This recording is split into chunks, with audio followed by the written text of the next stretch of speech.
So I'm going to be writing about John Adams and his struggles with early American politics.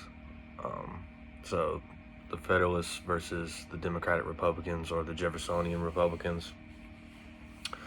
So anything from Adams' relationship with Thomas Jefferson and the opposing party, which would be the Republicans, but also his relationship with Alexander Hamilton, who was supposed to be of his own party because Adams was a Federalist himself. But there was a divide in the Federalists, so the more radical high Federalists and the more moderate Federalists, such as John Adams, he was more moderate. So he's fighting with Jefferson on the other side. He's also fighting with members of his own party like Hamilton, who are more radical and have different ideas. And I'm also going to talk about his relationship with France and America as a whole, the opinions about France, because there is a conflict at this time. There's the XYZ affair, which kind of starts the whole thing. There's this halfway war at sea, and depending on what party you're in, that's really gonna decide what side you're on in the conflict. So with the Federalists, you would be anti-French, so you'd be pro-war. Especially the high Federalists like Hamilton were very pro-war. Or if you're a Republican like Jefferson, you'd be anti-war because they loved the French. They were pro-French influence. So the primary source that I'm going to be presenting is the Adams Papers digital edition, specifically the Adams Family Papers, so the family correspondence, volumes 12 through 14. So that's the years that he was president, so 1797 all the way up to 1800, maybe even into 1801. And there's a ton of these letters, and the authors range from John Adams himself to Abigail Adams to John Quincy Adams, so John and Abigail's son, to other family friends and family members. But the main three authors that I'm looking for are going to be John, Abigail, and John Quincy. Really, the main two are going to be John and Abigail.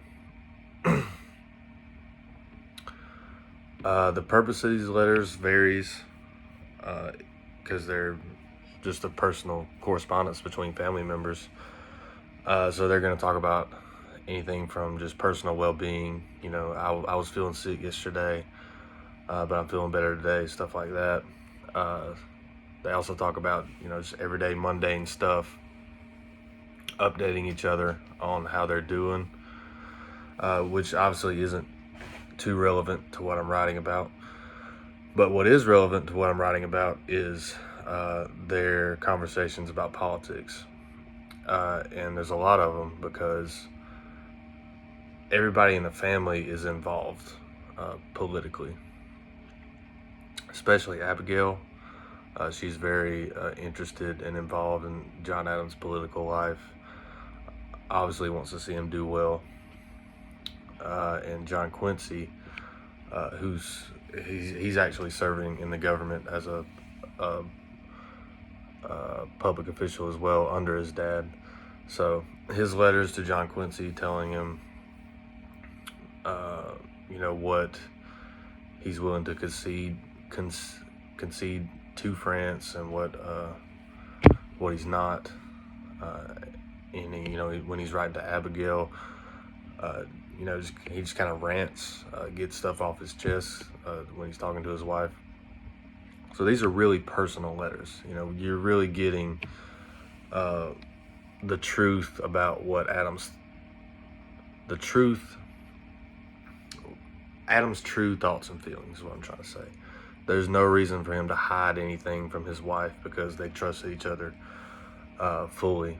And there's no reason to hide anything from his son because, again, why would you lie to your close family like that? So there's no politicking involved. They're just talking. Okay. So like I said, I'm digging through all the irrelevant stuff to try to find the comments on the political issues, and there are a lot of them. They're just kind of mixed in with everything else. So they talk about the conflict with France and Adams, how he's kind of torn between, the Federalists who are anti-French and his desire to avoid war with the French because he knows that the U.S. doesn't need to be in another war with a superpower so soon. So, he's kind of getting pulled both ways there. And he talks about it in these letters. He also he mentions Thomas Jefferson and his relationship with him. He talks about the opposing party with the Republicans and the divisions that are going on there. And he also mentions Alexander Hamilton and the divisions that are splitting his own party. So specifically, I picked out a few quotes that I'm probably going to use. We'll see. So the first one is in March of 1797. So Adams is freshly in the White House, just got elected, just moving in, or just getting started. And this is a quote from Abigail. So it's in a letter from Abigail to John. It says, "The Chronicle, I am told, assures all good Republicans that they ought to rejoice in your election. First, because you oppose the British treaty. Okay. Second, because you are not basically enemies to France, enemies with France. Third, because you are no party man and will have an opinion of your own. Fourth, because Hamilton secretly opposed your election. And fifth, because you and the vice president will harmonize."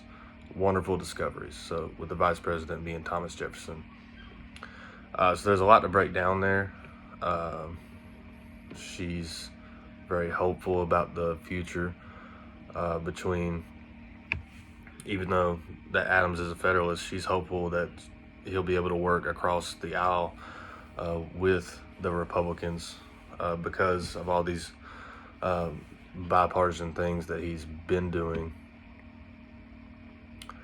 And I really like when she says that you are no party man and you'll have an opinion of your own, which is something that he's going to struggle with the whole time that he's a president. So I wanted to compare that with this quote from John Adams in a letter back to Abigail. It's not a response to the first letter. This is written in December of 1798, so about a year and a half later. And it's kind of interesting to see how the language changes. So here he says, "The dangerous vice is not arrived. If I was ever absent so long when I was the dangerous vice, they did not spare to censure me, but nothing is now said." So in the first letter, they are,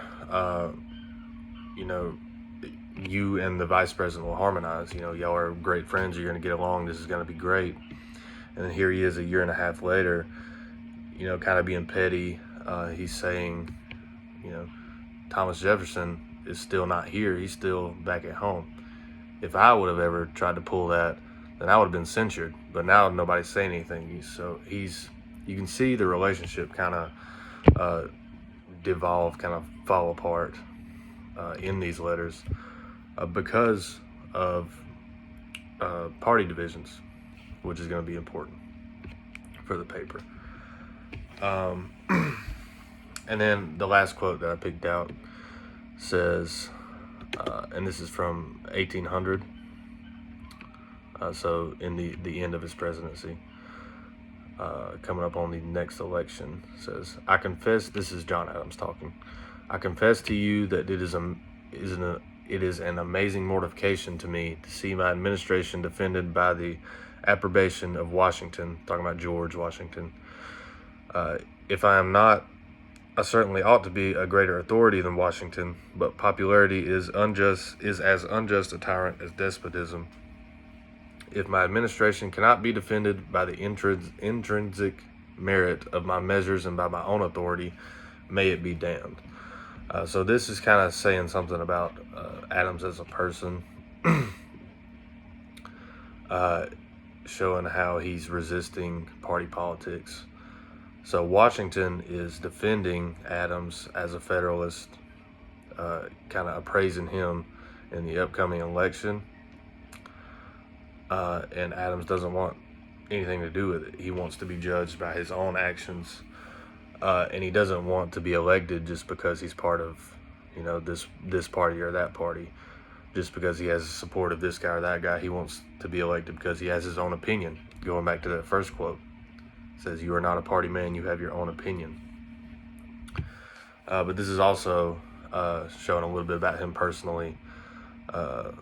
He's known as a jealous man, and right here it kind of shows his jealousy toward Washington, because Washington is still a greater authority than Adams is at this point in 1800, and Adams is the president, and Washington is a private citizen at this point.